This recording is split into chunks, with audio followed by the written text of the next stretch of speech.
All right, everyone, it is time to start, so why don't we go ahead and get going. We may hear a few other folks chime in as we advance through the first minute or two here, but I don't see any reason not to go ahead and dive in. So welcome to everyone. Really glad you are with us today. This morning's class is going to be on call logging and event dispatch within the context of RCView DAT dispatch.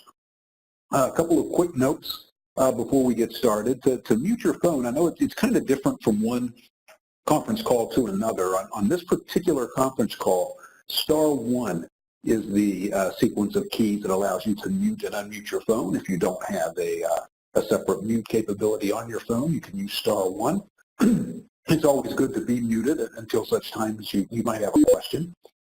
And the other thing that I would note before we open up our slides and get started is that we are recording the session, right? So we record all of these classes and then we will pick one to post for people to view later. So just a heads up that we are in fact recording this training session. So let's go ahead and get started. Talk a little bit about who you guys are, our audience, as well as our objectives for the session. In terms of audience, this session is intended for dispatchers, those who are going to be using the dispatcher dashboard and doing dispatcher tasks in RCView dispatch, and it's targeted specifically to regional dispatchers, people who are doing that work in the regions. If you are on with us from national dispatch, you are most welcome to stay, of course, and we're very glad you're here, but you will hear us speak specifically throughout the training to the regional dispatchers. And we're also focused specifically on regions that are currently in the process of implementing RCView dispatch as part of the readiness initiative, right? There are 14 regions currently undergoing that process. I've got a list of them coming up here in a second. And again, if you're on from a region that's not included among those 14, you too are most welcome, and we're glad you're here as well. But there may be some discussions or conversations relevant primarily to those regions that are going through the readiness initiative.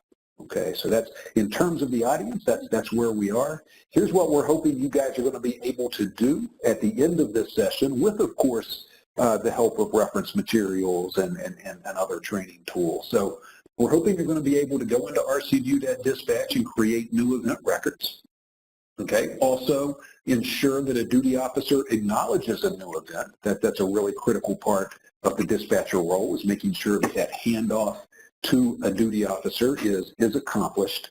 And then you also need to be able to locate, monitor, and update existing event records as part of your job. And if you haven't yet muted your phone, please go ahead and take this opportunity to do that. *1 will allow you to.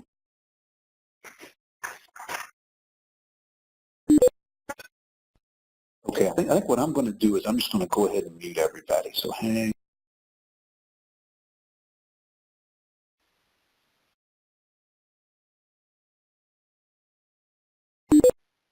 Okay, so I went ahead and muted everyone, so you guys will need to use that *1 feature to come off of mute. And that kind of takes us into this next slide, which is kind of our housekeeping slide. Again, *1 allows you to mute and unmute. We do encourage you to ask questions anytime. Feel free to ask questions over the phone. Just come off of mute and let us know if you have a question. You also, of course, can always chat questions and comments and so forth into the WebEx chat feature over on the right-hand side of the screen below the list of participants. There's an open text field where you can type in a message and then click send to send it out. We do encourage you, if you have a question for us, when you put it into chat, to then send it to the host, presenter, and panelist, because that makes sure that everyone on the panel can see what's going on with the questions and can get you a faster answer in that way. And I will at times need to do what I just did, right, which is go and kind of mute everyone but me. But when I do that, I will let you know, okay? And then after I've done that, you guys will need to press *1 to unmute your phone. So that's kind of how we will work together throughout the session. And I should take this opportunity to introduce the folks on our panel. We've got a really good panel of folks today. Actually, we've got even more people that I'm going to add to the panel here. Let's see. All right.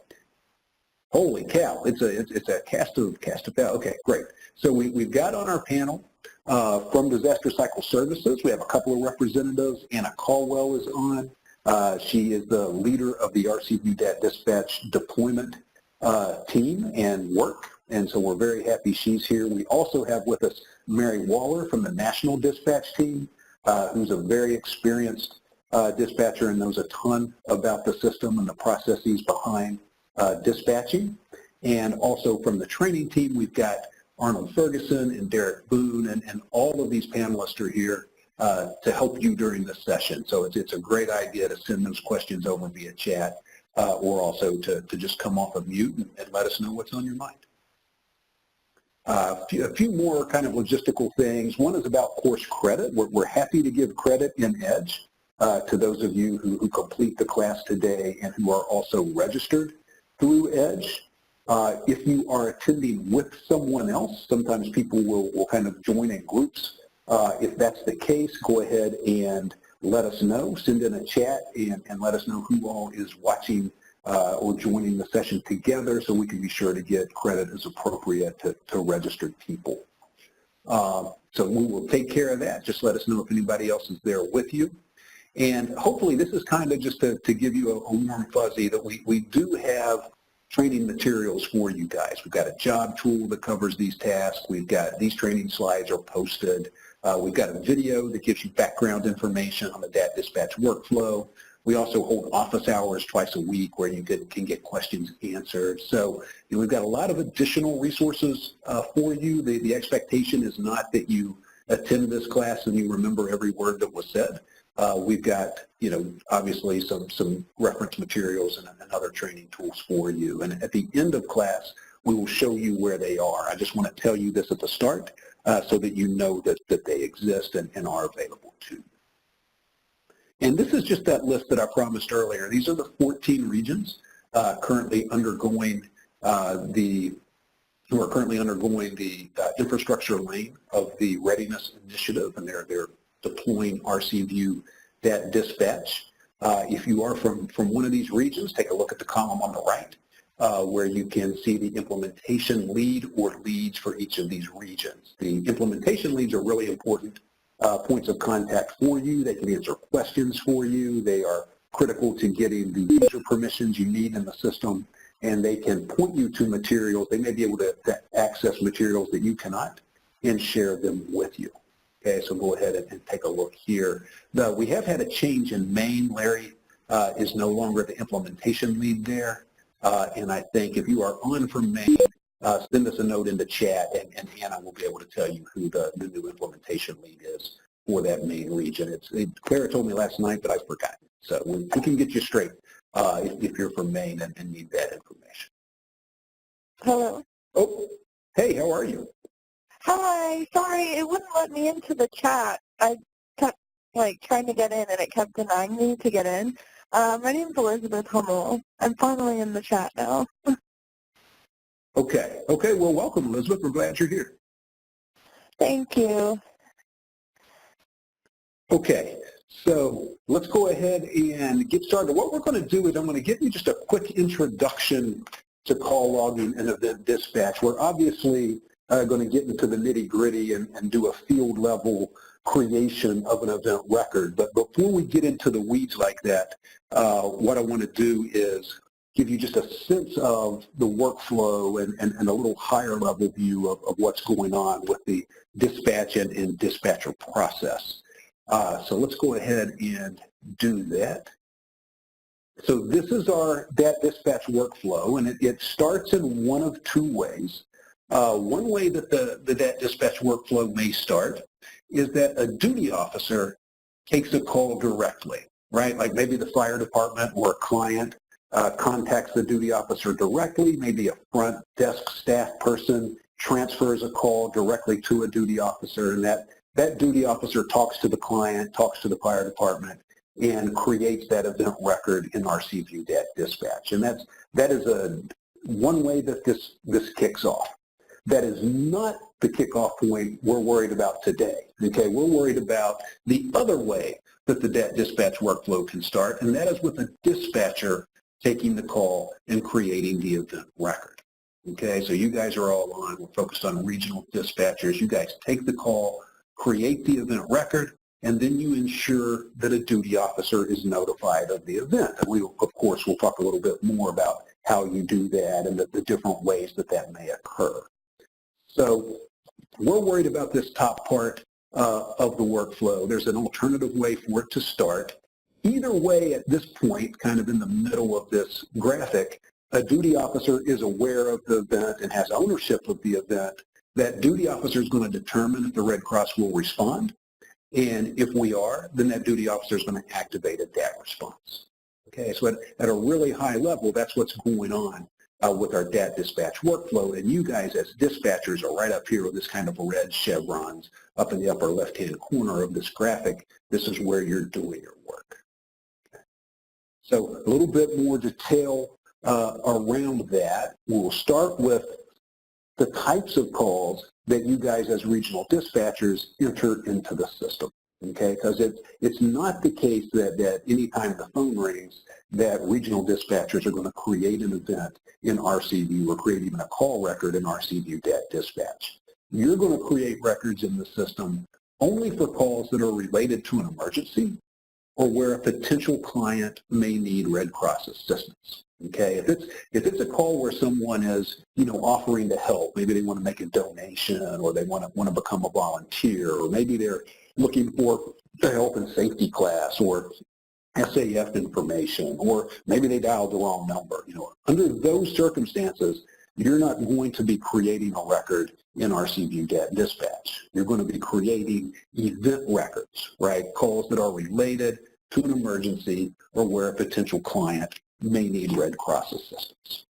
And so you go in and you enter that call record. And, a couple of key things that occur when you do that, and again, we're going to look at this in more detail, but it's really important for you guys to recognize this from the start, which is an absolutely important part of that event record creation is the address and how you enter the address into the system. Okay, because we enter these addresses in such a way that the system geocodes them.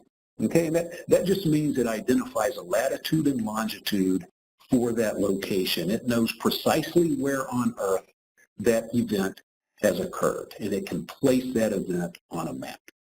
And it's very important that we ensure that that happens because the entire use of the system for dispatch depends on that information.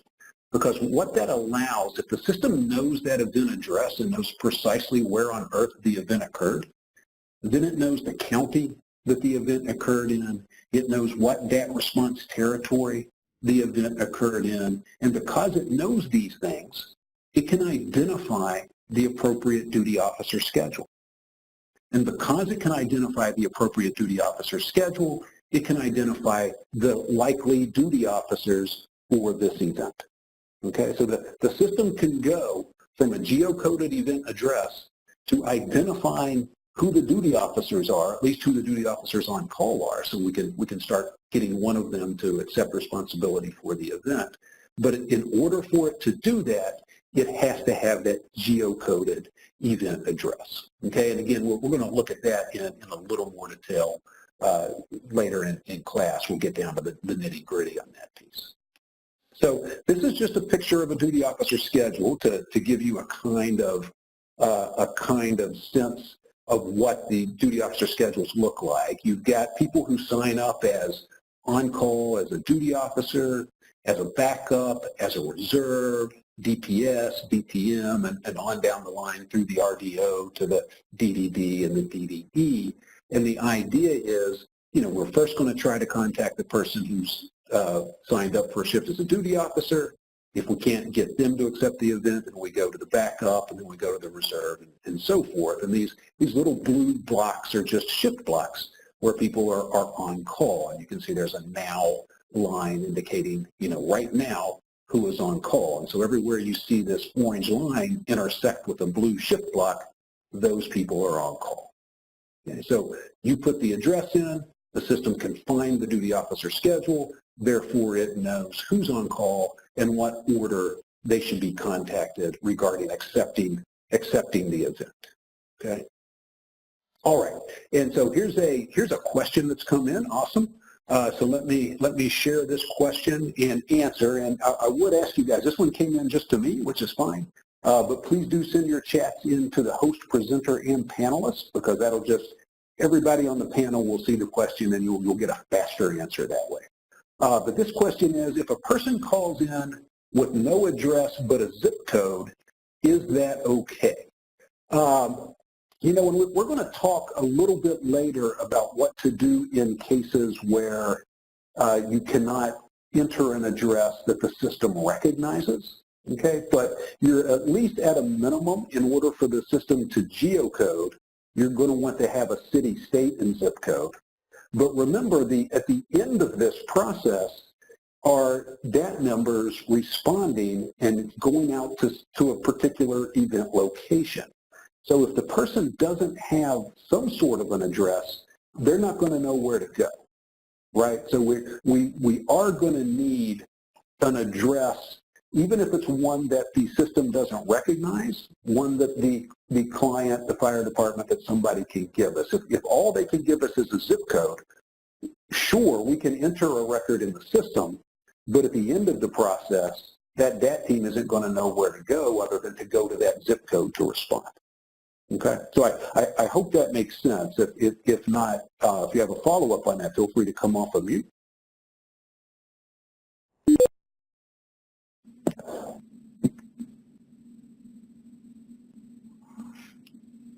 Okay, oh, and here's a follow-up question. Can they enter the address at the scene? No, because they have to know where to go to get to the scene, right? So if the system doesn't know where the event occurred, then we don't know where to send the team. We don't know where to tell them to go, okay?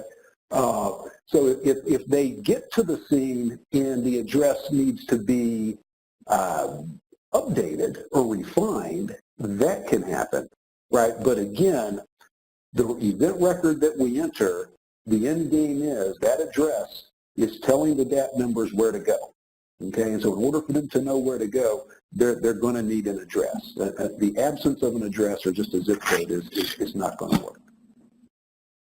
And Mary, am I missing anything? Is there any additional wisdom on that?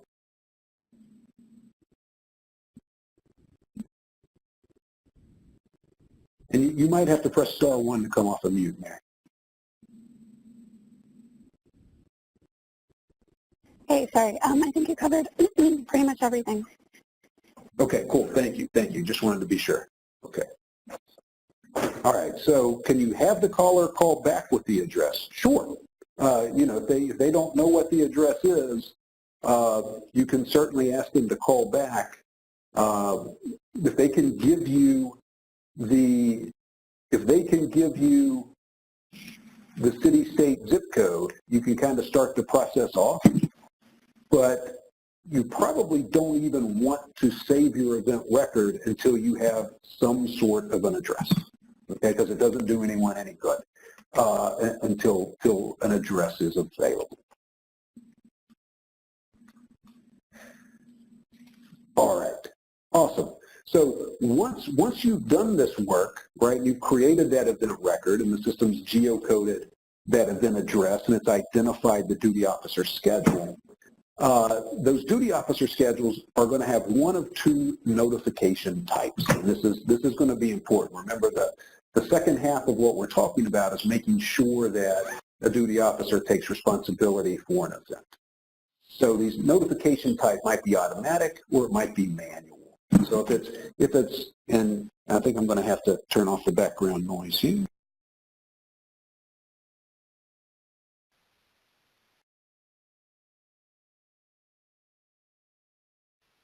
Okay, that should help with that background noise. So if it's an automatic notification type, then the system is going to start contacting duty officers automatically. Okay, so it knows which schedule to look at, and it will start contacting those potential duty officers that are currently on call. If it's a manual notification type for the schedule, on the other hand, then you guys, right, the dispatchers themselves contact the duty officers. They either pick up the phone and call them, or they text them. Okay, so they reach out to the duty officers outside of the system to find someone to accept the event. Okay, and the way that gets determined is that staff members, regional staff members that have regional leadership permissions in the system, they create and manage those duty officer schedules. So they determine whether or not a given schedule is going to be automatic or manual. And we will show you in just a little bit later how you can determine for any event whether it's associated with an automatic duty officer schedule or a manual duty officer schedule. Okay, so we'll get there very shortly. Let me take a really quick poll of all you guys in class with us today. If you have a sense, if you know whether or not your region is using automatic or manual duty officer schedules, click that green check mark that's just at the bottom of the list of participants. If you don't know, and it's okay if you don't know, click the red X. So click the green check mark if you know whether your folks are going automatic or manual for duty officers, and click the red X if you don't. Okay. All right, we've got a mix of folks. Okay, a lot of people know, not everyone does. That's okay. Those of you who don't know for sure, I mean, we're going to show you in a minute how you can tell in the moment for any given event whether it's associated with a manual or automatic schedule.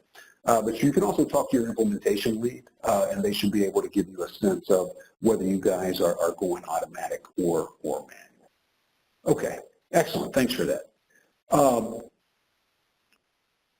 A little bit more information on these automatic and manual duty officer schedules by way of background. If it's an automatic schedule, then the system, again, sends event notifications out to those on-call duty officers, and it contacts them per their notification preferences, right? So they decide if they want to get an automated phone call, like a robocall, a text message, and or an email. So they can get any combination of those three things. So the system automatically sends it out to them, and it calls down that duty officer schedule by position. And we looked at that a second ago. So it'll call anybody who's signed up at the moment as a duty officer, then anybody who signed up as a backup, then anybody who signed up as a reserve, and so forth. And typically, the duty officer schedules look like this. So for each position, like duty officer, backup, reserve, there's only one person scheduled at a time. Okay, by and large, that's how regions approach it. If you have a situation where two people are scheduled at the same time for a position, for example, if this blue shift block for Arnold were nudged over here to the left so that both he and Susan were scheduled at the same time as a duty officer, and that event would occur that they would need to respond to, they would both get automatically contacted by the system simultaneously. Okay, so that's something that can occur, but it doesn't happen very often. When it does occur, the first person to accept it is the person who gets assigned to the event. The second person can tell when they log into the system that somebody else has already been assigned as the duty officer, and they also get an email message to alert them to that. So that's what goes on. And in terms of timing for these automatic notifications, what happens is the system will send that initial notification out. It'll wait 5 minutes for somebody to respond, right? So if nobody responds, it'll try again. It'll try that duty officer a second time and wait 5 more minutes. And then if there's no response after that second attempt, then it will move down to the next position on the schedule. Okay, so at that point, it'll go from duty officer to the backup, and then it'll repeat the process, and if needed, it'll go to the reserve, and so forth. Okay, so it just calls down until somebody accepts that notification. Now, if it's a manual notification type, on the other hand, dispatchers are basically doing what the system is doing for those automatic notifications. So dispatchers, can easily see, who are the duty officers currently on call, can easily see their phone numbers and begin reaching out to contact them. Okay, and they follow a very similar process, right? When you guys are working on a manual notification, you're going to call the first person listed. Maybe you catch them, great. If not, you give them 5 minutes to call back, try again, give them 5 more minutes to call back. If they don't respond, move down to the next person. Okay, so it's, the two processes are very similar. It's just that with an automatic schedule, the system's doing the contacting, and on a manual schedule, the dispatcher's doing the contacting. And this is, this is an event record. We'll look at this in more detail soon. But a dispatcher can always look at the event record at the on-call duty officer regional leadership widget and see who's on call and what their contact information is. Okay, that's very easily done. Now, what do you do if you can't find a duty officer? Okay, and this, we hope this doesn't happen very often, but it can happen from time to time. It can happen with an automatic schedule. The system works through the whole list and nobody acknowledges the event. It can happen with a manual schedule where a dispatcher contacts everyone in turn and can't locate someone to take that call or to take that event. When that happens, it's critical that we work to get the event passed as quickly as possible to the appropriate DCS, Disaster Cycle Services, decision maker, okay, which may be the DPM, may be the RDO. You guys will have locally within your regions, an escalation process. Who do you call if you run into a situation where an event has happened, we put it in the system, we've worked through the dispatch process, and nobody has picked up the event? Okay, what is it that you're going to do? Different regions may have slightly different approaches to what they want to do in that situation. If you're uncertain as to what to do, okay, it's contacting the DPM or the RDO is a safe bet. Okay, so going to those folks and when in doubt is a good plan. And you can, if you don't know who your local RDO is or what their contact information is, and I would encourage you to gather that information, but there is within the system at the dispatcher dashboard that we're going to look at in a second, there's a dispatch documents tab that will allow you to download a list of the RDOs and their contact information. Okay, so that's available to you right in the system. Okay, so let's see how this works. We're going to do a quick demonstration now, and for this demonstration, I'm not going to create a new event from scratch. I've already pre-baked the event itself. But what I am going to do is save it so you can see how that it points to a particular duty officer schedule. Okay, so you can see that bit about how when you as a dispatcher create an event, the system goes and identifies the right duty officer schedule for that event. Obviously, before too long, we will start creating an event from scratch, and you'll get to see what that looks like. So I'm going to share my screen, guys, and give this a try. And here we go. Here's my event. And like I said, I've already pre-baked this. We got a call from Francis Fire Department about an event at Atlantic Avenue, 2312 Atlantic Avenue in Raleigh, North Carolina.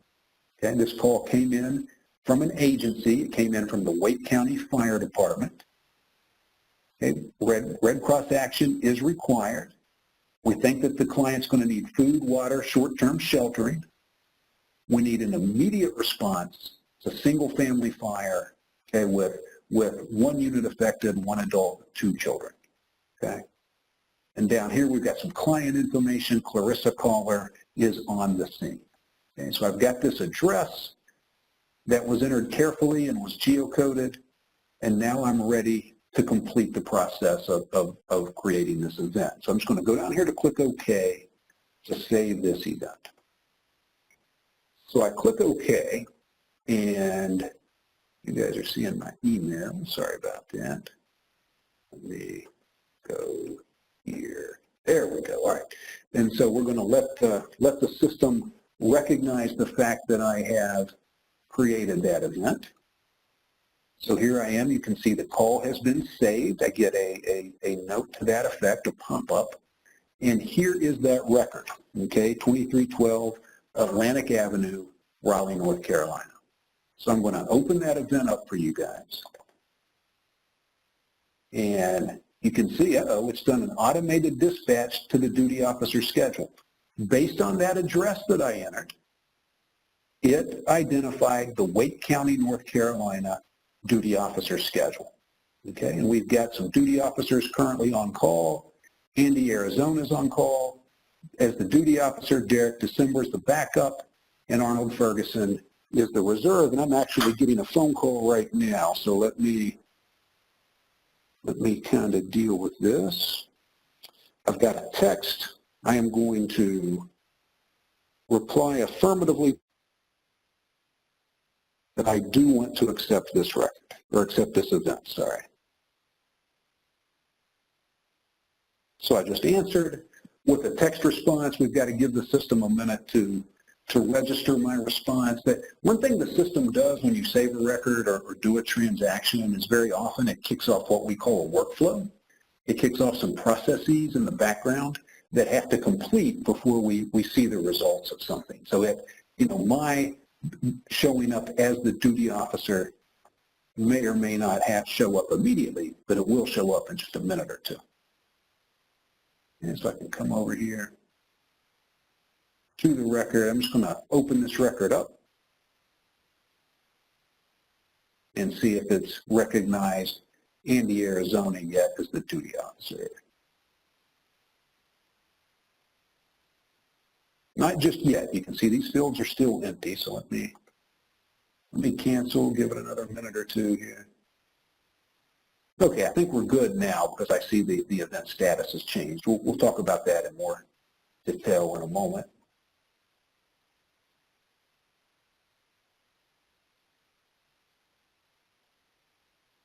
So give it just a second.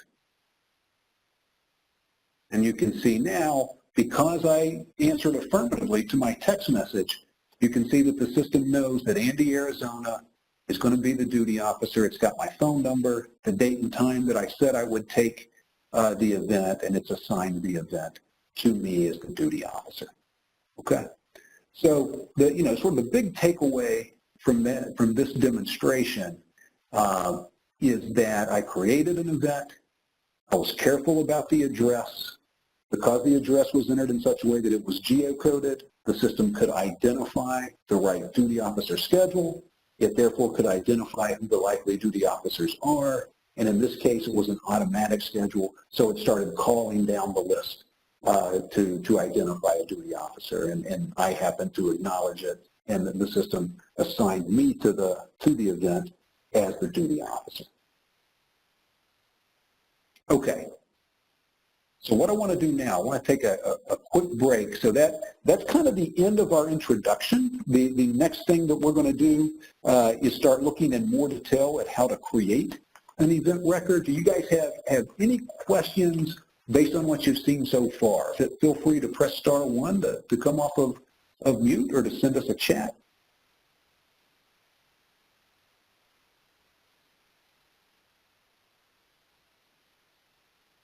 If you're tracking, if it's making sense to you so far, go ahead and click the green check mark so I know you're following along. Okay. All right. Very good. Okay, awesome. Thank you, guys. Very good. Okay, so let's talk. You guys should have a pretty good feel now for how the workflow kicks off, and you got a pretty good sense of manual versus automatic schedules. Let's get down in the weeds now. At logging a call and creating an event record. So how is it we do this? Well, in order to do this, the first thing is you have to log in, right? You're going to log into RCView at rcview.redcross.org. I recommend, typing that into your browser, saving it as, bookmarking that page when you're there, and that way you can always get back to it easily. I don't recommend Googling RCView and then clicking on links to try to get there. That I've seen that have mixed results. So I would stay away from using a search engine. I would just go directly to rcview.redcross.org in order to get to the system. When you do that, you're going to be prompted to log in, and you log in with the same email address and password that you used to get into Volunteer Connection. And I don't anticipate you will hit any bumps when you try. But if you have trouble logging in, we do have a hyperlink in this deck to a document that can help you with troubleshooting. Okay, and this is what the login screen looks like. You just enter your email address and password, the same ones that you use to get into Volunteer Connection. It'll take you right into the system. Okay, now, once you're into the system, you're going to go to a particular place. You're going to go to the dispatcher dashboard, and I'll show you what that looks like in just a second. You do have to have the requisite permissions to be able to see the dispatcher dashboard. And once you're at the dispatcher dashboard, you're going to go to the Data Events tab, which is the leftmost one. And there's a big gray button there called New Call. And you just click that New Call button, and the system's going to launch a separate window or tab where you can create a new event record. So basically, this is your dispatcher dashboard. Here's the Data Events tab. You're going to click New Call, and you're going to get a new screen where you can enter this event record. Okay, so you're going to go in and do the work there. So when you're creating an event record, it's important to understand that you don't have to fill out the call form in its entirety. There are sections of that call form down in the lower part of it that are reserved for the duty officer. So you guys, as regional dispatchers, you're really worried about 4 sections. There's the call information section up at the top where you get the caller's name and phone number and so forth. There's an agency information section that may or may not be in play. If you indicate the call has come from an agency, those fields display. So under those circumstances, you need to complete them. If the call did not come in from an agency, you don't have to worry about them. There's an event information section that you're always going to complete. That's where you enter things like the event type and the number of people affected and so forth. And then there's a client information section. If the call comes in from an agency, you need to record the client information separately because the client is not the caller, right? So, as needed, you enter that client information, and then you click OK. And it's very important to save after you enter this information. Okay, here's a manual schedule. You're going to have some additional work to do in the system, but you want to perform this initial save first. Okay, that is in keeping with the workflow. Okay, because at this point the system would save the record and would display who's on call as a duty officer right now, so you can see that information. Then you can go back in and record who it is that you contacted to take the record. A few key things to keep in mind when creating an event record. You'll see these as you go. One is that required fields feature an orange border. So if you see a field with an orange border around it, it's required for saving. The call form is dynamic. So what that means is you're not always seeing all of its fields, right? So it'll show you fields as you need them. So if you select, for example, that the call came in from an agency, it will display fields to record agency information. If you indicate that the call came in from a client, it won't display those fields. So that behavior occurs throughout the call form. Okay? It'll show you additional fields based on prior selections. We do want to be careful about not creating duplicate records. We don't want to inadvertently trigger a second activation, an unneeded second activation for the same event. We've got a whole section at the end of class where we talk about that.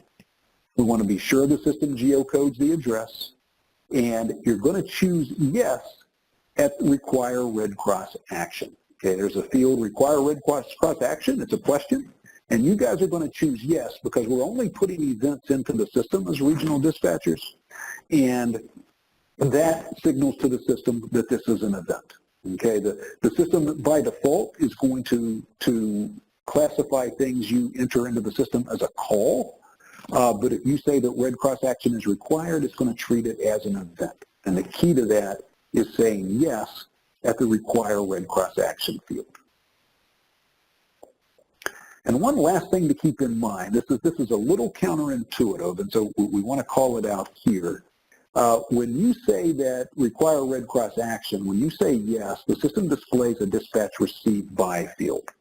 And it defaults to national. The other choice there is regional. And you may assume, and no one can blame you, that because you're working as a regional dispatcher, that you would choose region at that field. Actually, you don't want to do that. That region option is there for back data entry purposes, okay? And it prevents an automated notification from firing out to duty officers, even for automatic schedules. So it's there, in instances where somebody is perhaps entering an event after it has occurred and after the response has occurred. It's a way to prevent triggering another activation process. You guys are going to leave that at its default of national. Okay, and that way, if you're working with automatic schedules, then it will send automated notifications, and if you're working with manual schedules, it won't, even if that value says national. Okay, so it's a little counterintuitive that you guys as regional dispatchers are going to leave that at national instead of choosing regional, but that's what we're going to do. Okay? All right, so let's talk about a few more things, and then I'm going to demonstrate what this looks like, okay? So this is that an important part about creating an event record and ensuring that the system geocodes the event address. Okay, so to do that, the way to do that is you're going to start entering the address values, okay? And as you enter them, when you start entering enough of them, the system will start providing you with address options to choose. And when you see the one that you want, you select that correct address. Okay, that way, you're choosing an address provided by the system. You know the system's going to like that. It's going to geocode that. It's going to know where that location is. So you select that address. You can confirm that the system populates the latitude and longitude. There's even a little map that displays, and you can look at that map and do a sanity check and make sure that it looks like the right location for the event. And this is what this looks like. So you start entering the address. So I put in 39 North Street, Columbus, Ohio, and at that point, it's listed a bunch of addresses on North Street in Columbus. Okay, and I just choose the one I want. I've got a latitude, I've got a longitude, I've got a map indicator of where this event is. So the secret here is to not just type in an address and click OK. Okay, it's to start typing in that address, choose from what the system gives you, do a quick sanity check, and then click OK.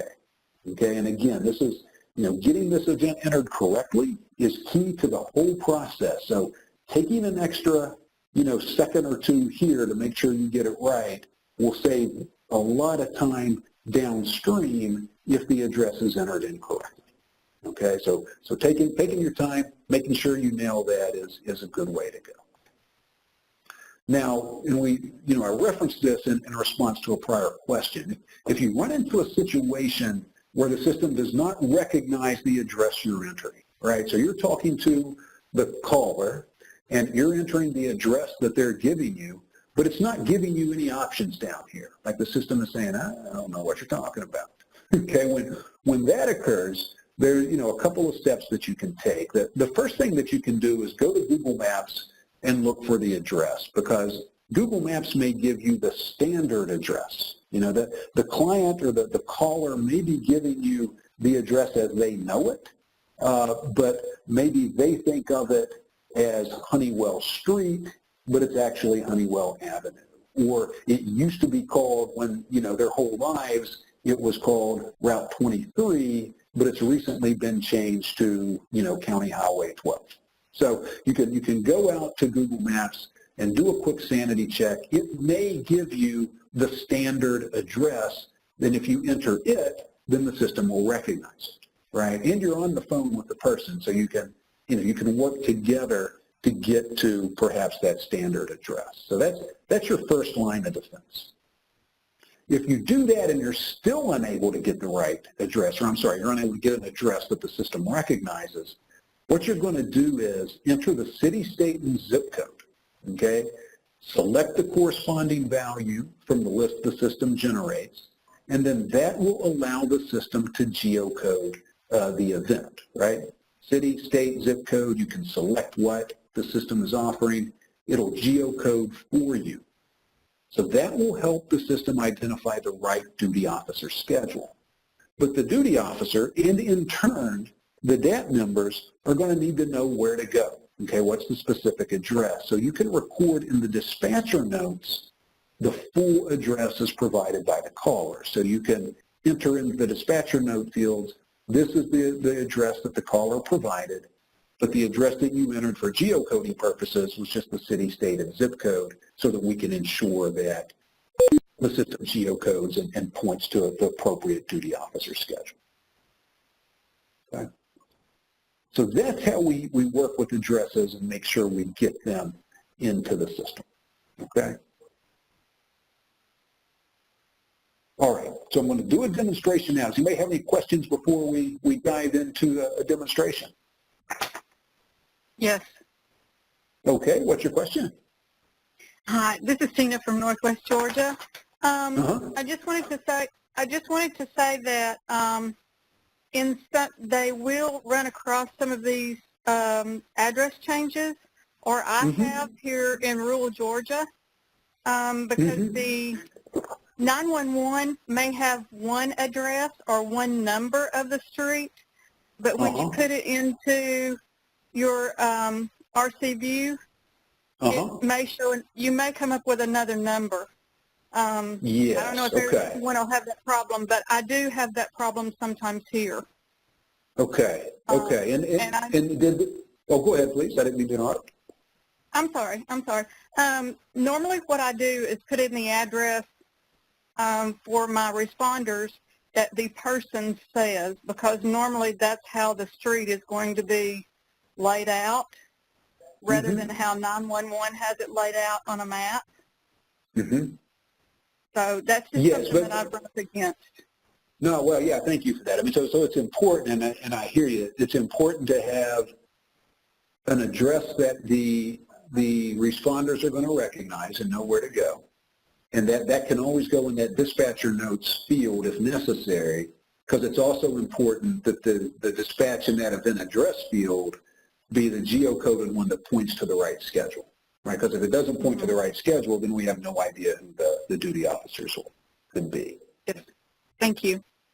No, thank you. Thanks for sharing that. I really appreciate that, because that's real world experience that you bumped into there. So thank you very much.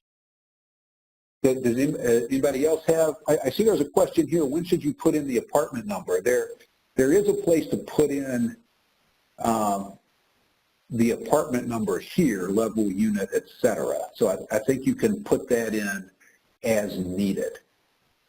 And it may be, Mary, is there anything special on the apartment number that we should know?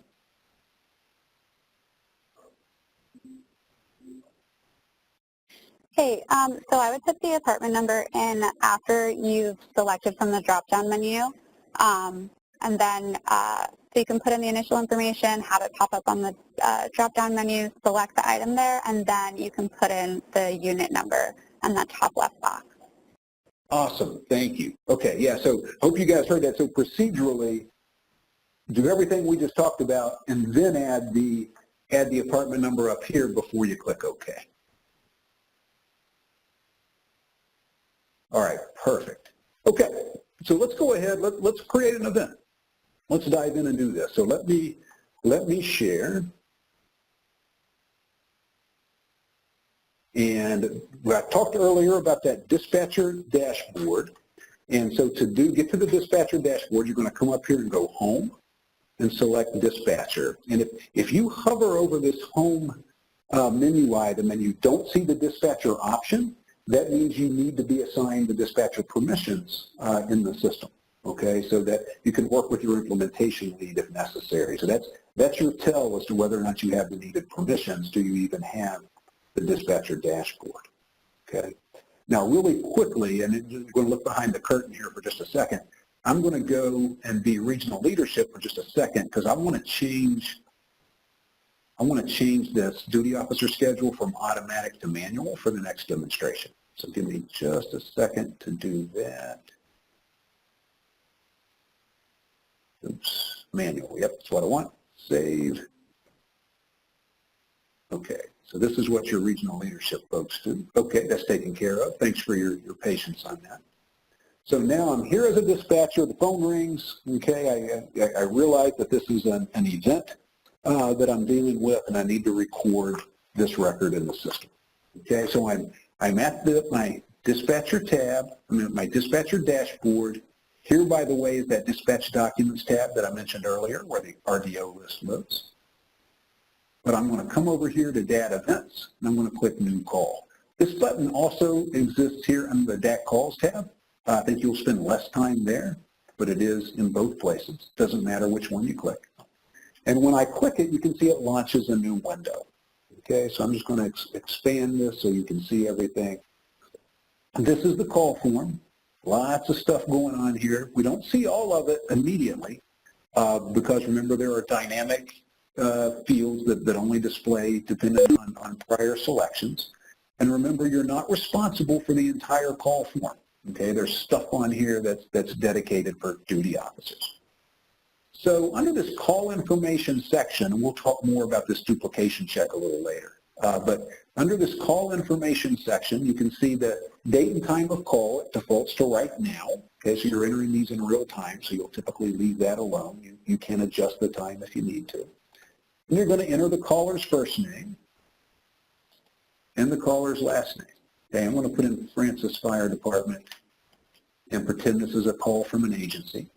You're going to enter the caller's phone number, and you can just type in the 10 digits. You do need to put in the area code, but you do not need to worry about hyphens or parentheses or anything. You can just type in the 10 digits, and the system can handle that. And then here is that event address I've been harping on. Okay, so you click in that event address field, you get this pop-up box, and you just enter that event address. Okay, and to Mary's point, I mean, even though level and unit is the first topmost field, we're not going to use it right away. We're going to put in the event number first of all. I'm just going to put in, not the event number, the street number, 2401 Wake Forest Road. Okay, I'm just going to tab down here and put in Raleigh. And now you can see it's giving me choices down here. If I see the one I want, which is that one, 27608, I'm just going to select it.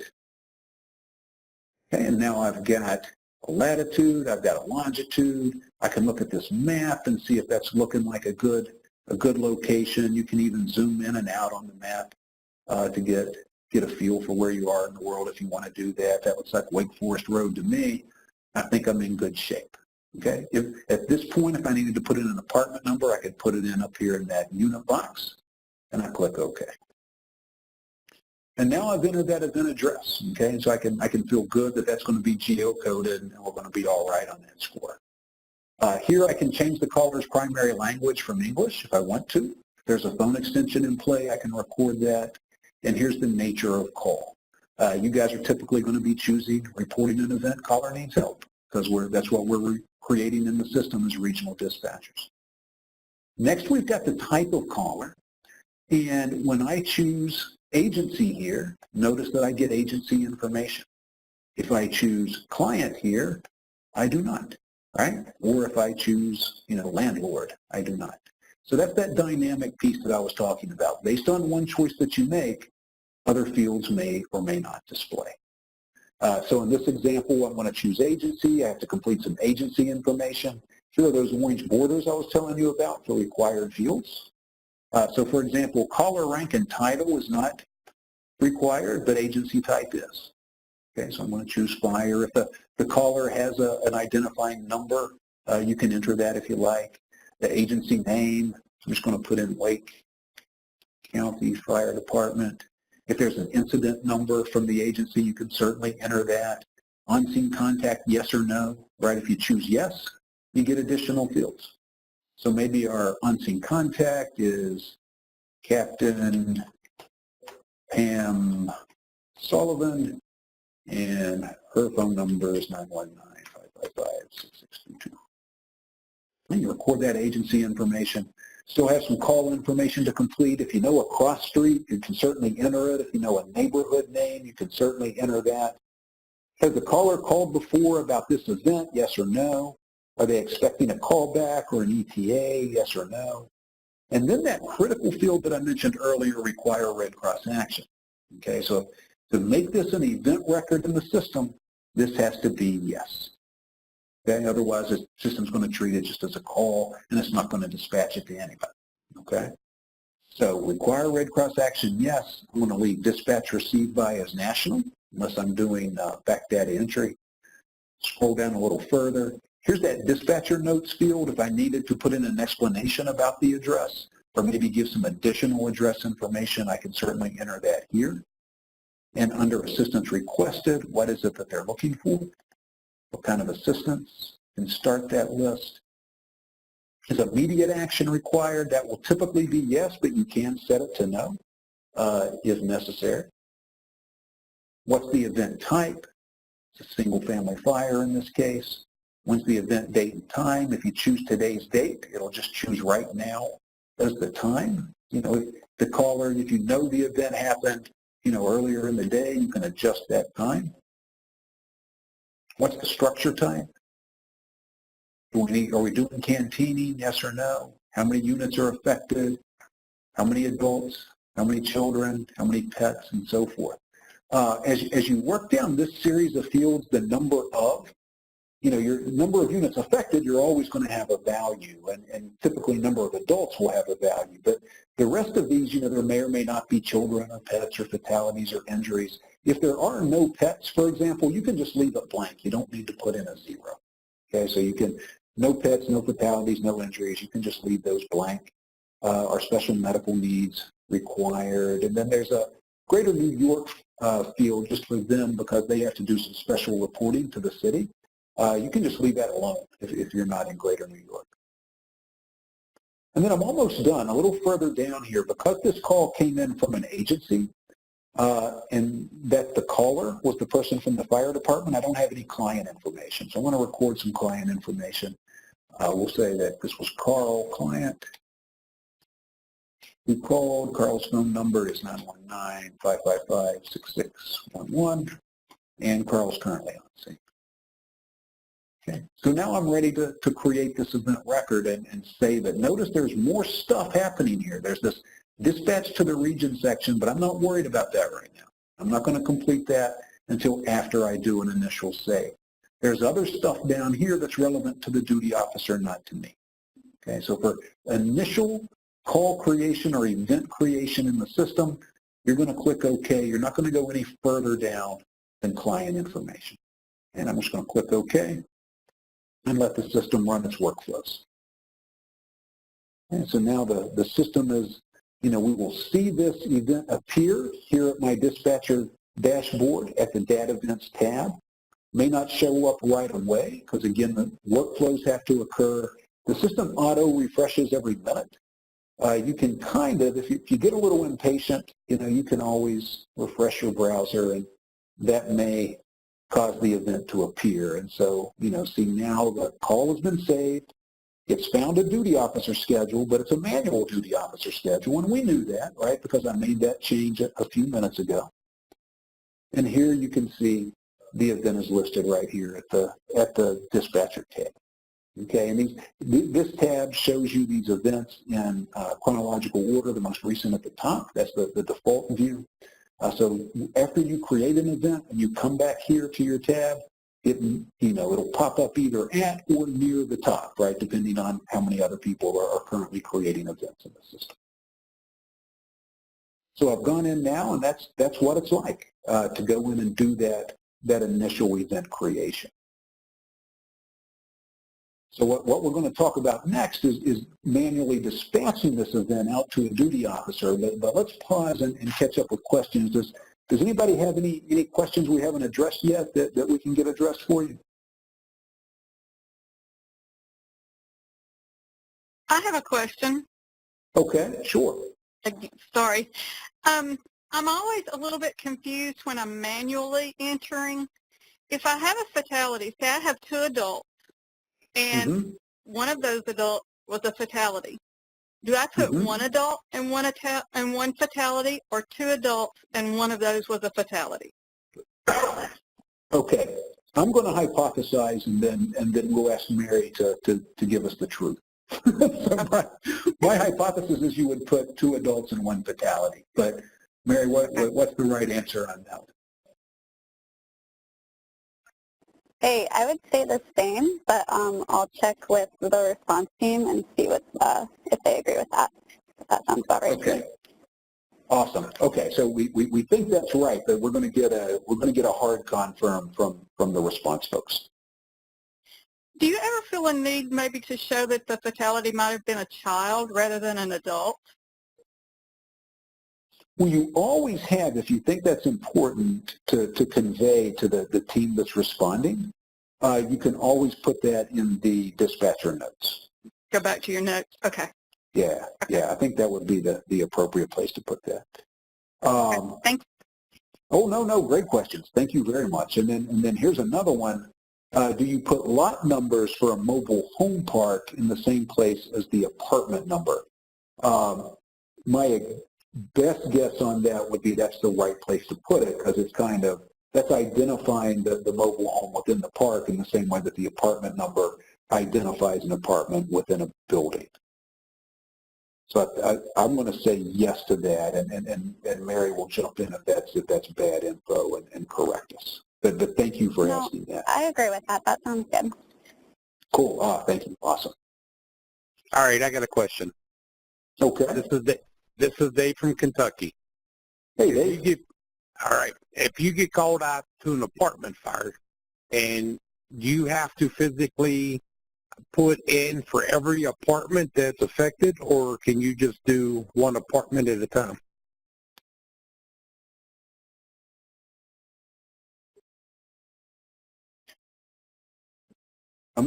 I'm gonna defer to Mary on that one. Yeah, so I would say, so this is just a record of the events that are happening, not really the individual cases. So you can input an apartment number in the event, but you could also just forego putting any specific unit numbers and just put the address of the building itself. In the dispatcher notes, you could put in the apartment numbers, but it's not as important to put in every single fire that happened in that specific building. It's more about the overall event itself. Okay. Cool. Good question. Yeah, awesome. And it does have that field for, multi-unit versus single and so forth. So that would be in play as well. All right, so down here, event type, you can choose multifamily fire, right, if it's across multiple apartments, and then the structure type, you can indicate multifamily or what have you, and then the number of units affected. There are lots of ways to convey that you've got multiple apartments in play.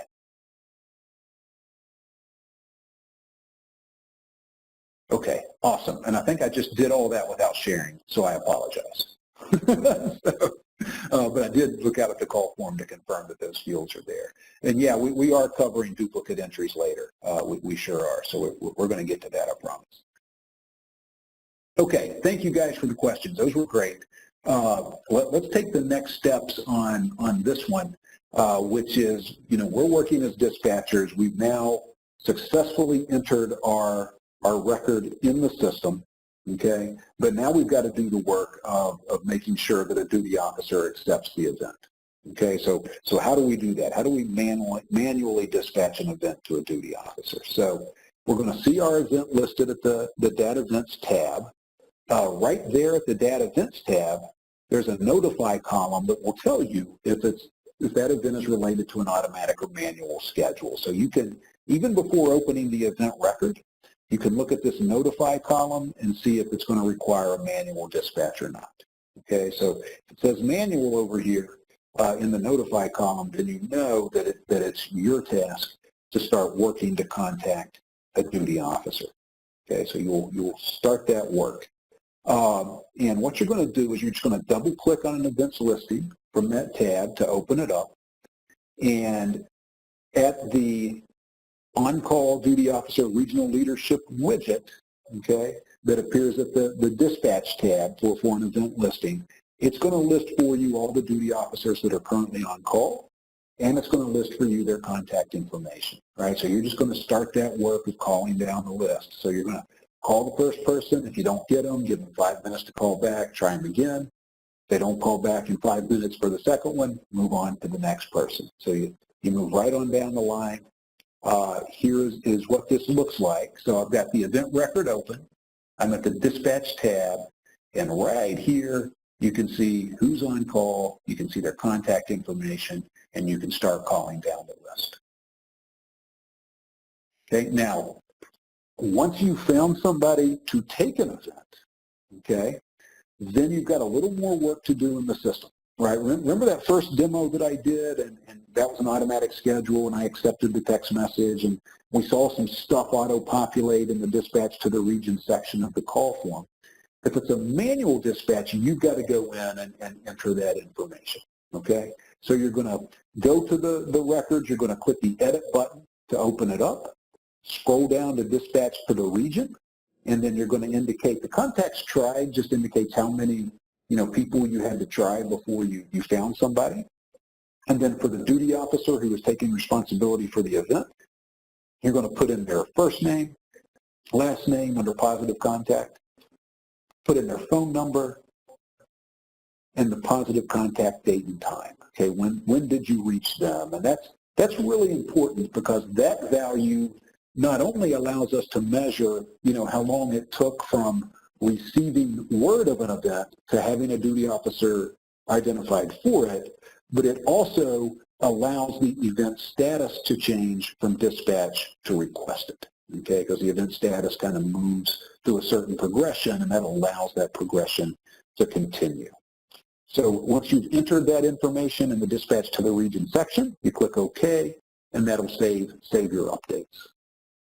All right, so this is that dispatch to the region section. You're going to check boxes over here, enter in the positive contact first and last name, phone number, positive contact date and time, click OK, and you're good to go.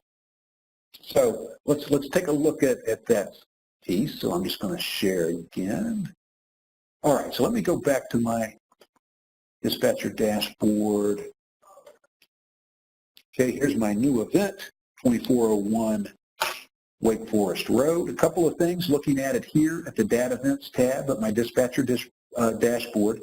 One, notice the event status is dispatch, right, because it doesn't have a positive contact date and time yet. Notice that the notification type is manual. The prior event, the one that I did initially in this class, it was set for automatic, right? This one was set for manual, that duty officer schedule. So what I'm going to do now is I'm going to double click on that record. If I'm not already at the dispatch tab, I'm going to come over here to the dispatch tab. I can also see here in this widget that it's a manual notification type. If I scroll down to this widget, on-call duty officer regional leadership, I can see who's on call, and I can see contact information. Okay, so I can start making calls. So I could call Andy, Arizona. If I don't get a hold of him per the process, I can try Derek December. If I don't get Derek, I can try Ron. So you work through the list until you find someone to accept the event. Once you have that person, you click Edit. That'll open the event record in a separate window. And then you just scroll down here and you record, who you got. So I tried the duty officer, no luck. I tried the backup. That's when I was able to contact Derek December. His phone number is 202-555-9923. And then I was able to contact him just now.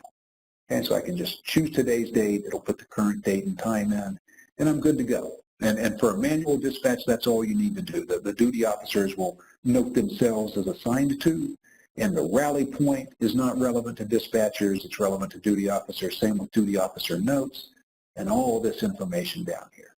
Okay? You'll notice because I entered agency information up here at the top, it copied it down to the verification information when I save.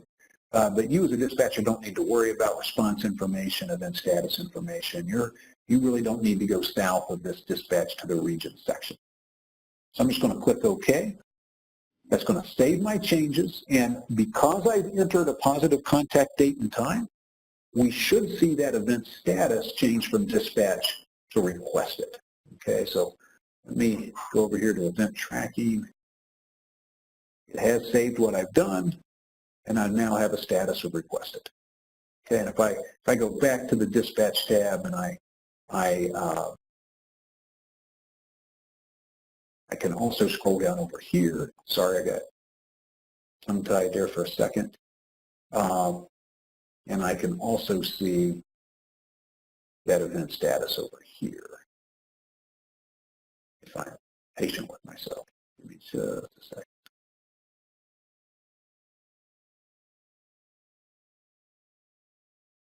Where did it go? Hang on. Let me let it. There we go.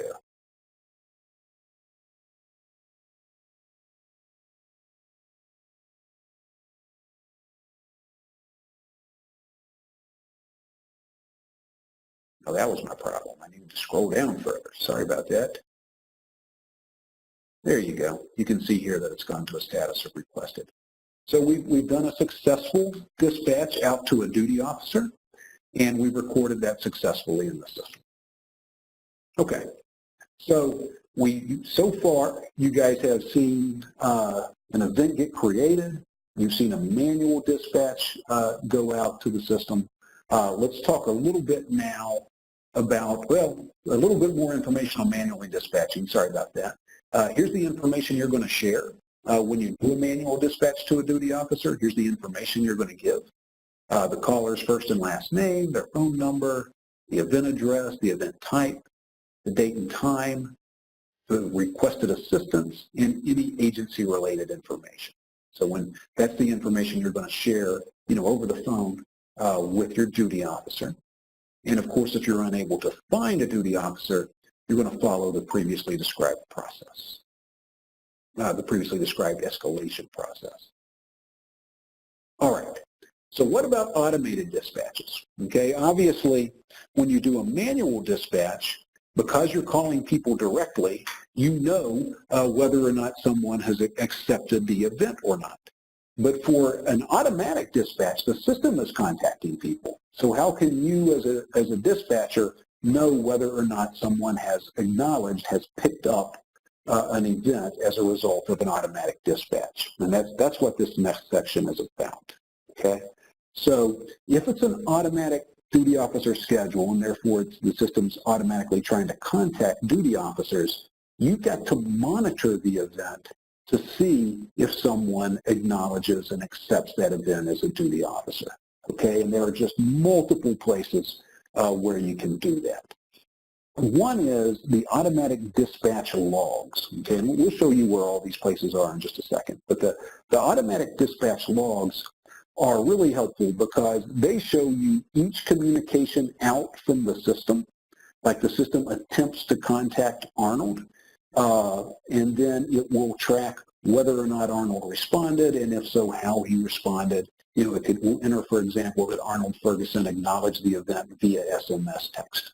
Okay, so it's a really granular accounting of the communications back and forth from the system to duty officers and from duty officers back to the system by way of their acknowledgments or non-acknowledgments.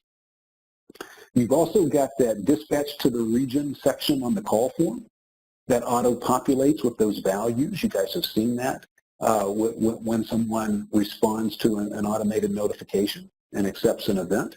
So you can look at those fields, and if they're populated, you can be confident that someone acknowledged the event.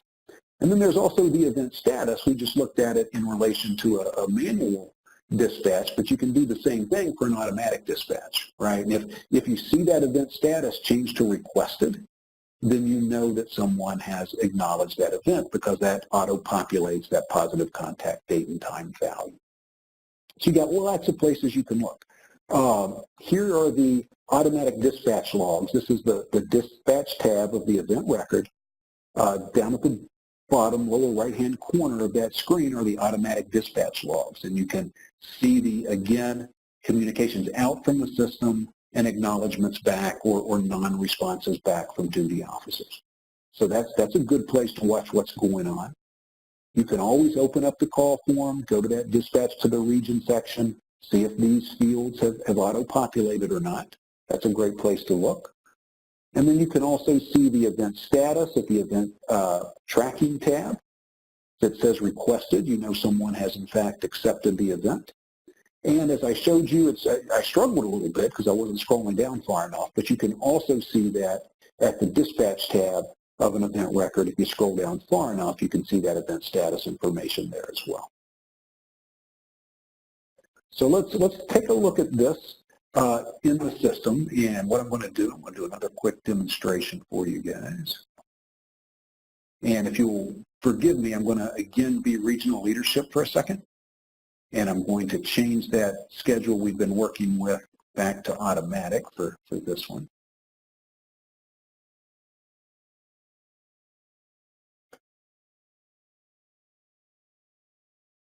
Okay, appreciate your patience on that. So I'll go back to being a dispatcher.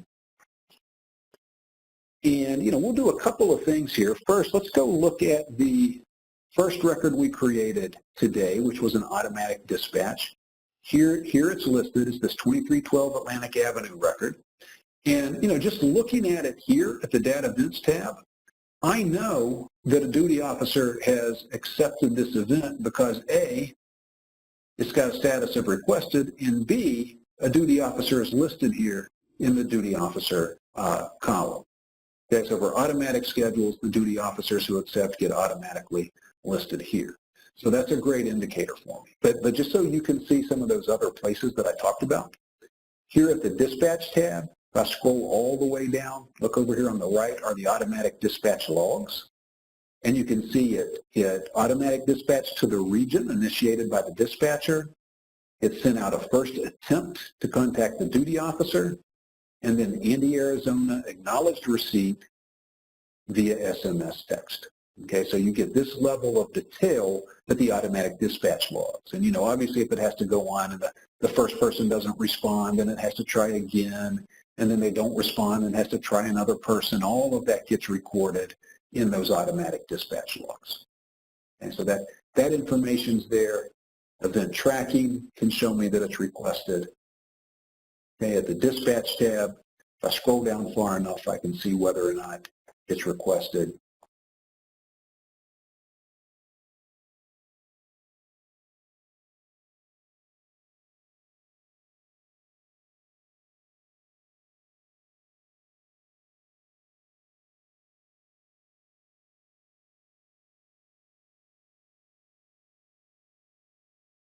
There it is.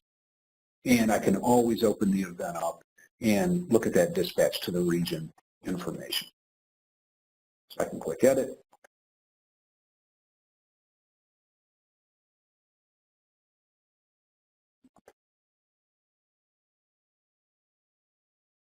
And I can scroll down here.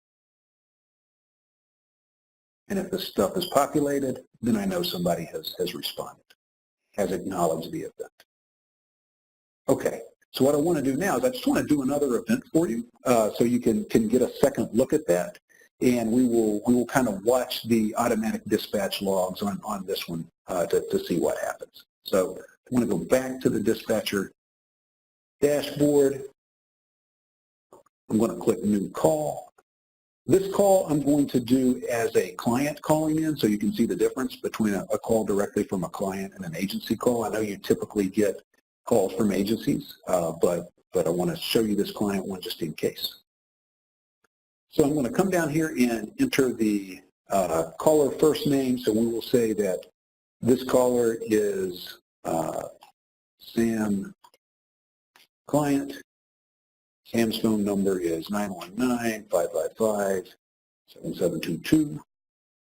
Sam's address is 2442 Medway Drive, also in Raleigh. Wait, there we go. The address pops up for me to choose. 27608 is correct. Feeling good about that location. Look at the map. I can see Medway Drive right there. I'm going to click OK. Okay, the nature of the call is a caller needs help. The type of caller in this instance is the client, so I don't have any agency information to fill out. I can come up here. The caller called before. No.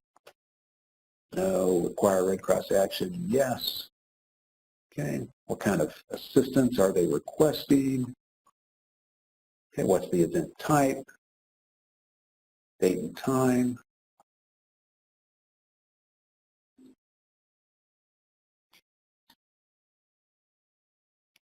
structure type. They don't want canteening.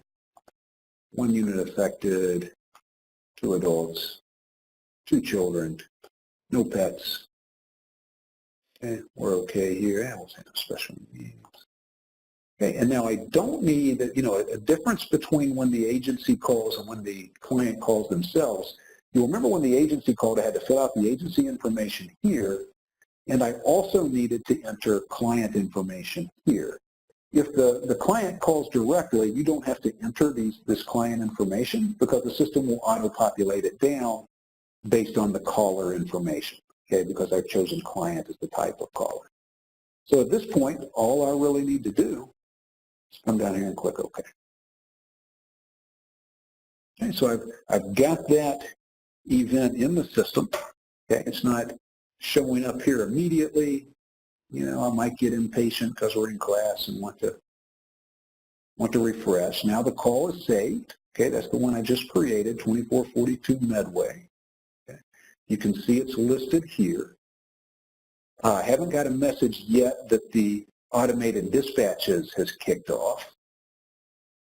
Okay, there you go, automated dispatch to the duty officer schedule. Okay, so it's starting to do its thing. Okay, again, we've got the same people on call in that region as we had a few minutes ago. And we go down here to the automatic dispatch logs, and you can see it should be trying to contact the duty officer right now. The duty officer is me, okay? So it's trying to contact me. I will go ahead and take that call.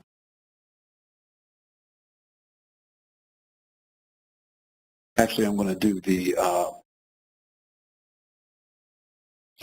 the text thing instead.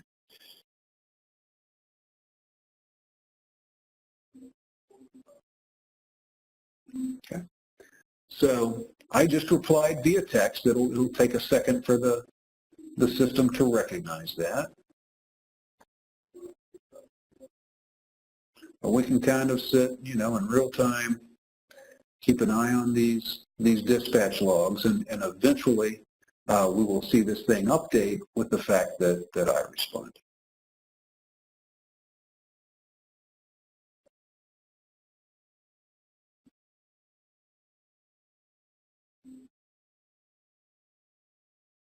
We will also see the event status change from dispatch to requested. Okay, once it registers the fact that I responded, and I'm just going to confirm really quickly that I did in fact send my response. Yep, I sure did. Okay, so it shouldn't be long now. Okay, now I've got a status of requested, which leads me to believe that if I scroll down over here, I can see the automatic dispatch log update with the fact that I acknowledged the call. So, as a dispatcher, I see this come across, call acknowledged. I know I'm good to go. Okay, I can see it event tracking that it's changed to requested. I can see under dispatch, if I do that scroll down thing that I've been doing, I can see it over here as well. If you ever want to look at it over there. Requested. Okay, I can open the event up, see those fields populate, the dispatch to the region fields.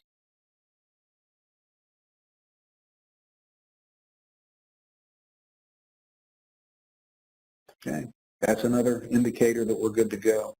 And I can also just write up my dispatcher dashboard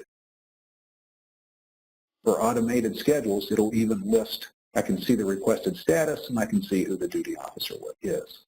So, those are all ways that you guys, when you're in the business of, creating an event and you notice that it's related to an automatic duty officer schedule, and you just need to monitor to confirm that somebody picks up that event. Those are all things that you can do, what I just showed you, to confirm that you're good to go. Okay. All right. So we're almost there. We've got just a couple more things to cover, one of which is the duplicate event records piece that somebody was asking about earlier. So by way of a quick question, we'll just pause. Does anybody have any questions on that monitoring automated responses?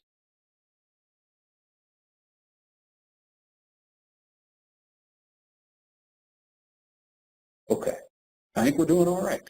Okay, so let's talk a little bit about duplicate event records. And you know, what can happen is very often, well, not very often, but what can happen at times is, you know, we do everything we just did. The event record gets created. We identify a duty officer. The dispatch occurs.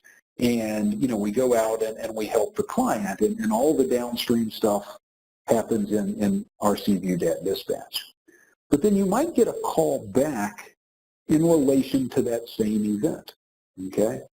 And one thing we want to be really careful about is we don't want to inadvertently kick off an unneeded subsequent dispatch for that event that we've already responded to. Now, unfortunately, there can be cases where, you know, somebody has an event at their home, we respond, and then, you know, maybe the next day a subsequent response is required just due to additional damage or unforeseen things. Okay, so it's certainly possible, and we recognize that it's possible that we may have to do, you know, a second, you know, valid, necessary dispatch out to a location where we recently responded. That's understood.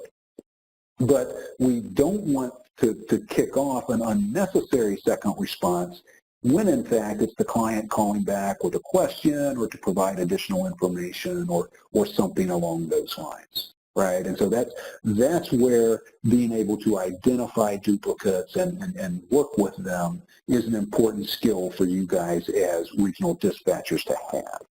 Okay, and the good news is that the system does some things to help you with this because, you know, things are going on. You're not going to remember all these addresses, obviously. You've got multiple people serving as dispatchers, so it could be that, you know, Arnold entered the initial event this morning, and now I'm on duty later in the day, and I'm catching the subsequent call for the prior event.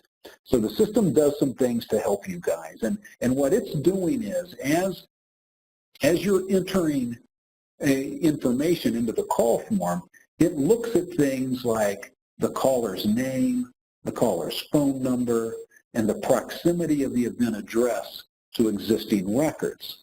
And it's looking at that, and it is identifying for you what it perceives to be potential duplicates. And up at the top of the call form is a duplicate check section. Okay, and it's right up at the top of the call form. And what the system is doing is it's listing as you go records it thinks could potentially be duplicates, and it's ranking them with a star system over here in the score column.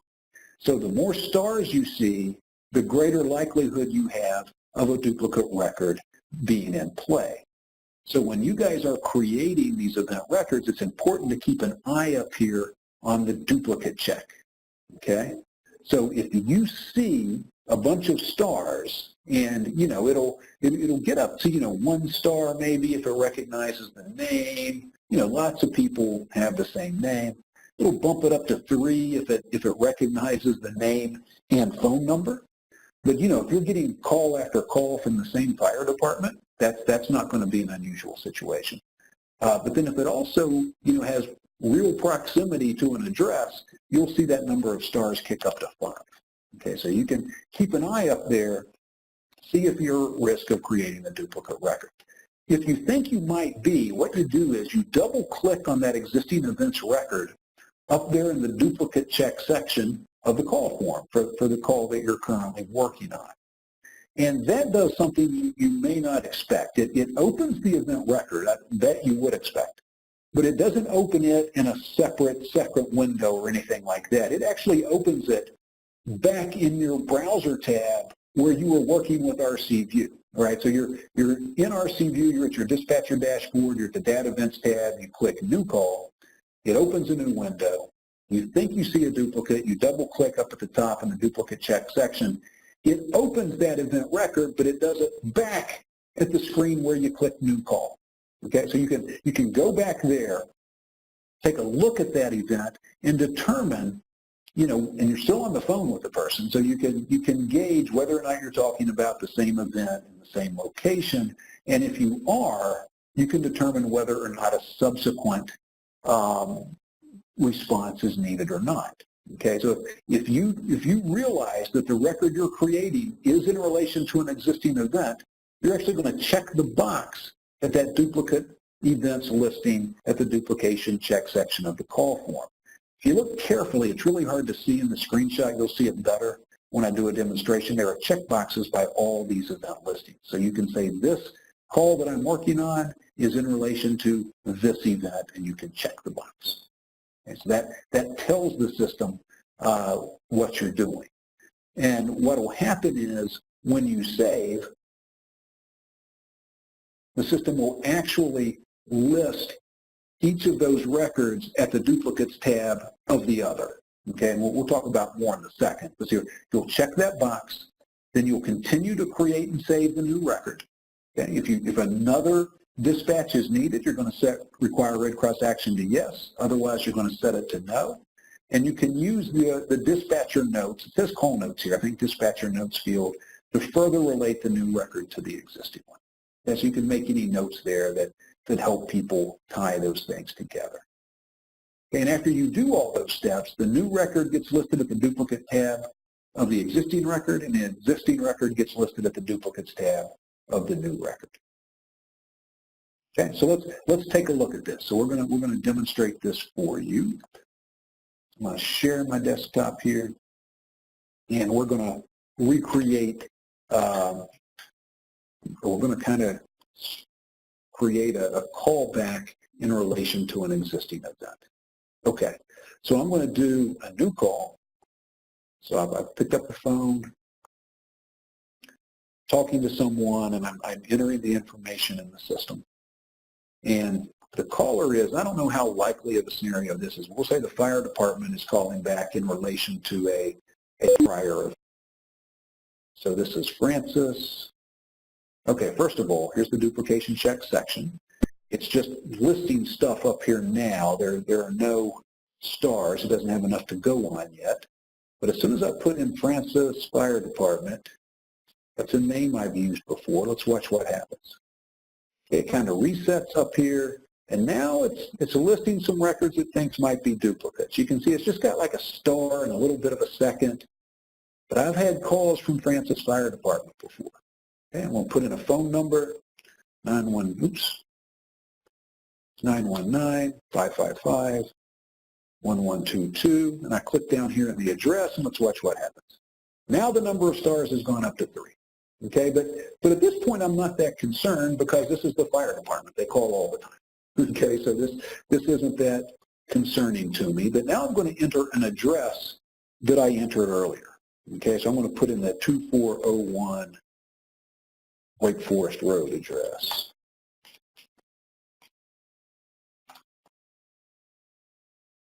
And I'm going to choose it. 27608 was the zip code we used. I click OK. It resets, and now I've got 5 stars. Okay, so this is a callback from the same person, from the same number, regarding the same address. That's looking like a potential duplicate. Okay, so what I want to do at this point, I might want to investigate that further. Right, so I'm going to double-click this record. Now, before I do, look at where I'm at over here. Here I am at my dispatcher tab. This is where I click the new call button. Okay, so I'm going to double-click on this record, and it opens it up over here, okay, where I was originally looking. So now I'm at the original record, and I could poke around on here. I could look at this record.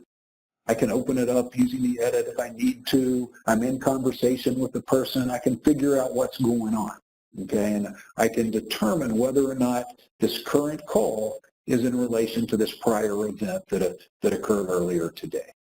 Okay. If it is, then what I'm going to do, what I'm going to do is check this box. this box, okay? And I'm telling the system this new call down here is in relation to this existing event. And then I'm just going to continue the call record, okay? So the nature of the call is not going to be, well, it's in relation to somebody needing help. Type of caller is the agency. Fire.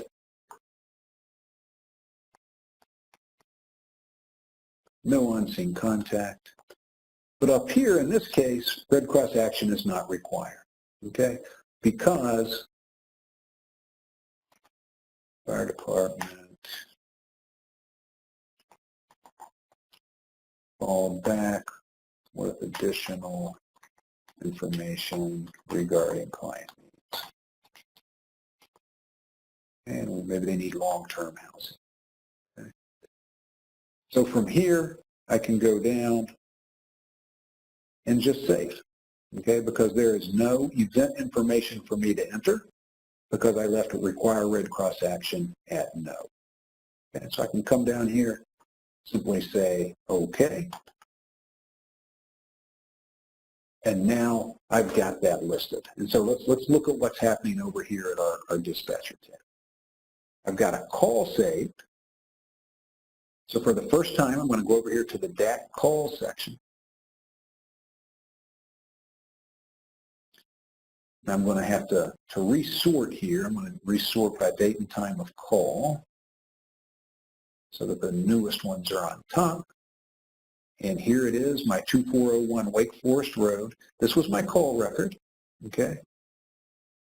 This is not an event record. This was just my call information. And if I go to duplicates, it's listing the event record that I associated it with. Okay? And if I go back to my dispatcher tab and look at the event record, I've got to resort here to 2401 Wake Forest Road. If I open up that event record and go to the duplicates tab, I can see the call. Okay, so it has listed the duplicates in that way. Okay, and I have prevented a second dispatch from going out because I said require Red Cross action. No, I left that at the default of no. So that's how that works. You know, when I first encountered this and was working to wrap my head around it, it was a little confusing for me, but you will get there once you do it once or twice. Really, for me, the trickiest thing was I keep looking when I double-click that event at the duplication check section of the call form. I just expect that to open in a different window when, in fact, it's back at that original tab where I was working. Okay, so let's stop sharing and pause. We've just got one more thing to talk about. So we will knock that out really quickly, and then we'll be happy to take any final questions people may have. And then, you know, our last section is updating an event record, which really we've already covered it, right? Every time we've gone into the system for a manual dispatch and recorded that dispatch to the region information, we've done an update to an existing record. But, you know, you might have lots of reasons to make an update, you know, beyond needing to go back for a manual dispatch and recording that information. Maybe you need to correct an address. Maybe you need to enter new information about the duty officer. Who knows? You know, there are going to be times when you need to find an existing record and perform some updates. So that's what this little section is about. You know, you've got to locate the record, open it, then enter and save your changes. And you're really going to locate these records in two places, right? One is that data events tab that we've been working at. You may need to go over to the DAC calls tab from time to time, but you're basically going to be based at that data events tab. That shows you events from the prior 90 days across all of the Red Cross. Okay, you can do some searching there to look for a targeted event there at that data events tab. And there's also, you guys also have this incidents tab up at the very top of the screen where you can go to incidents, events, and you can do, there's a little more robust search capability there that you can use. And there's also that 90-day limit is not imposed there, so you can find any event from ever. through an incident events search. So you just go find your record, and once you found it, you can open it up and edit it. And this will be the last demonstration of the day. So let's start back at our Data Events tab, which is here. And again, these are all the records from the prior 90 days across the country. You can look here, Arkansas, Alabama, South Dakota, North Dakota, records from all over.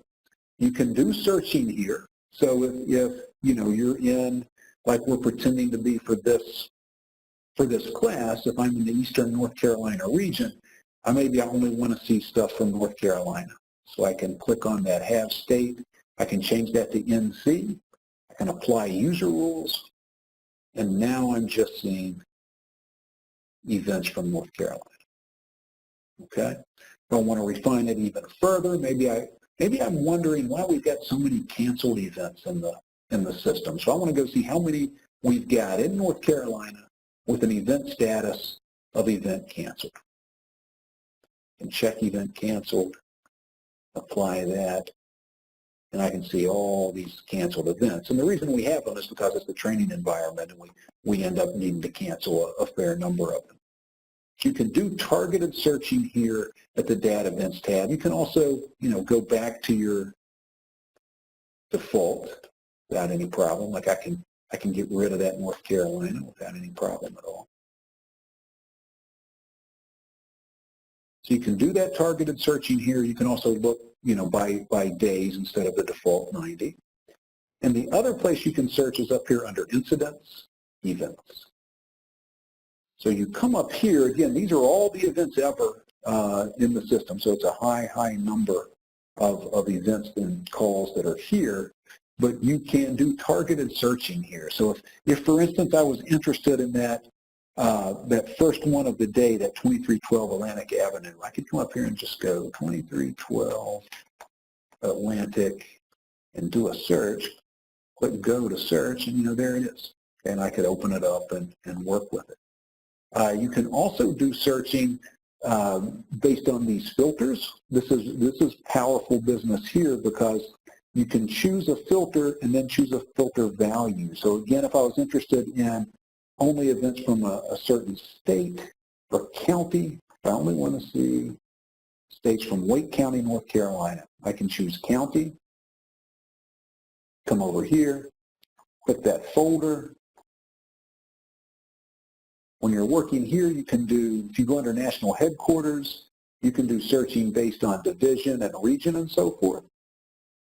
If you're interested in things like city, state, county, and so forth, you can do it under the state, county, city, zip code. And so I'm going to come down here to North Carolina,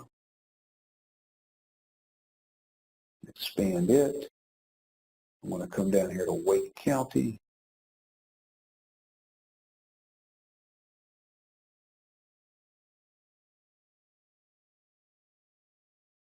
And go.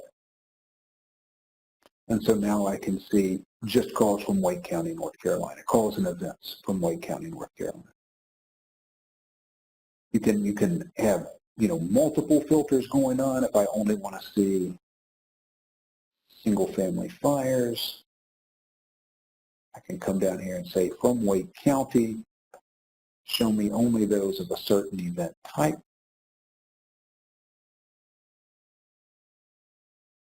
And search that way. So you've got a lot of search capability here that you can work with as well. So you can search and find events at the Incidents tab. You can search and find events, more recent events from the past 90 days here at your Data Events tab. And you can always go over to Data Calls if you need to search for, records where Red Cross action was not required. And of course, once you have one of these identified, you can double click to open it. And then you can click on Edit to edit it.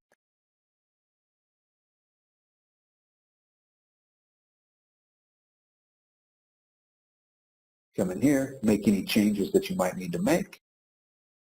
And when you're finished, just click OK to save. All right. So that's the stuff that we wanted to share with you. We have a little bit of additional information about where the training materials live and so forth. but that's the core instructional information. Let's pause one more time for any questions. Anybody have anything that's not clear that you would like to see covered again?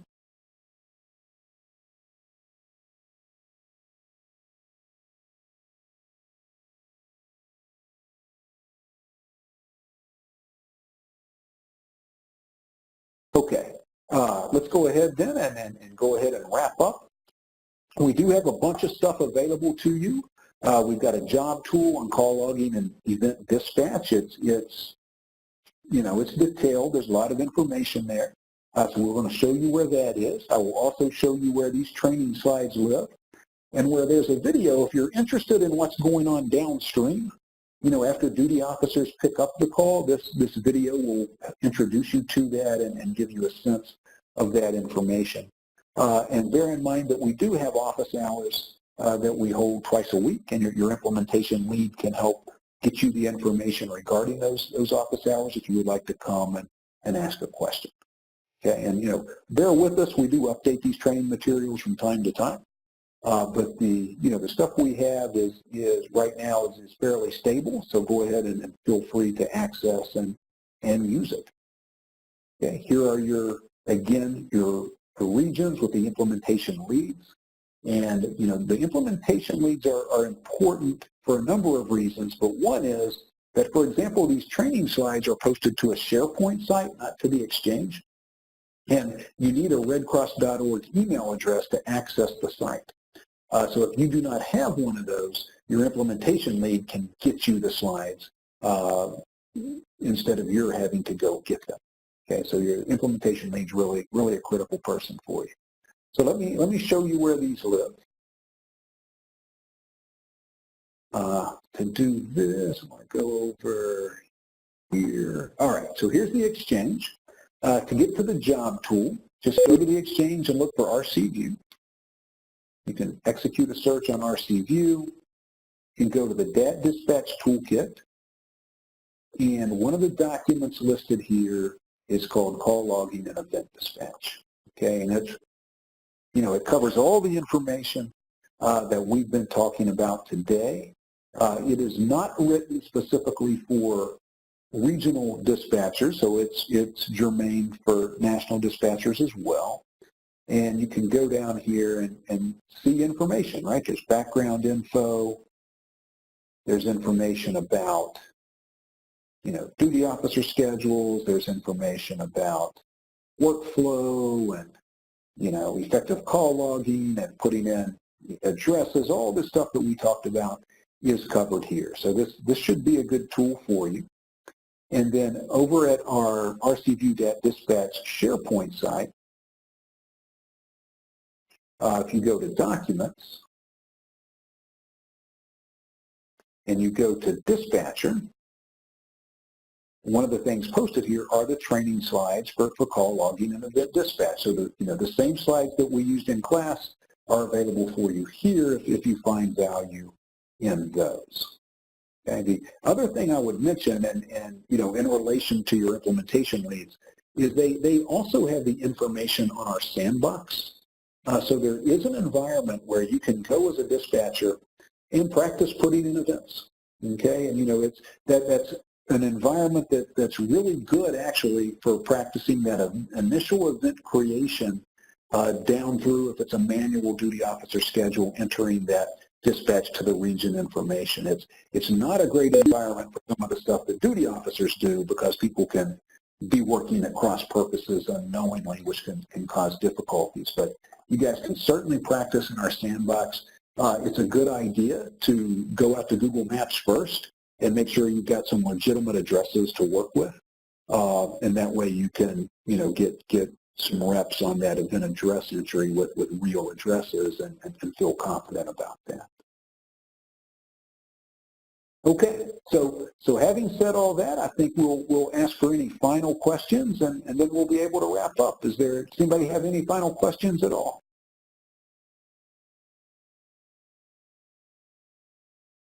Can I go over duplicates again? No, that's a good 5-10 minutes. So I don't think I want to repeat that. but that information is actually available to you in that job tool that I shared. Let me show you that. You go to the exchange and you go to the job tool that I just introduced you to. We do have a section on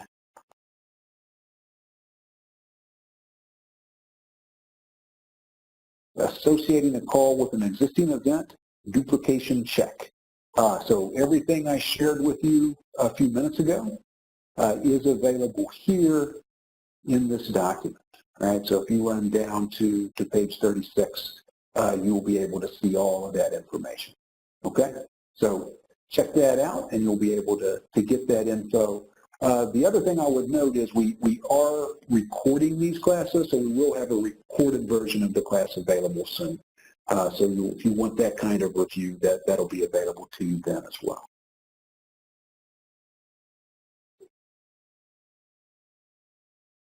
Okay, well first of all, let me thank our panel. Big thanks to you guys.